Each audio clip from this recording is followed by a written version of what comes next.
పవిత్ర పుణ్యక్షేత్రమైన వెంకటేశ్వర స్వామి ఆలయ పరిరక్షణలో సాక్షాత్తు వెంకటేశ్వరునికే స్వయంభూగా శ్రీ మహావిష్ణువు ఈ తిరుమల క్షేత్రం మీద అడుగిడినప్పుడు దాక్కుని పుట్టలో ఉన్నప్పుడు గో క్షీరదమే ఆయనకు ఆహారంగా మారిందే.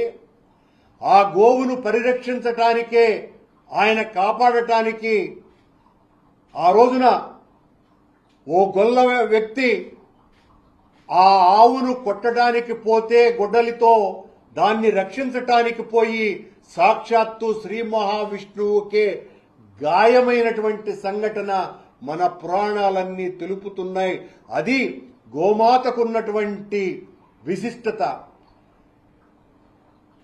సాక్షాత్తు వెంకటేశ్వర స్వామి ఆలయ తలుపులు తెరిచేటువంటి వ్యక్తి కూడా గో సంరక్షకుడు.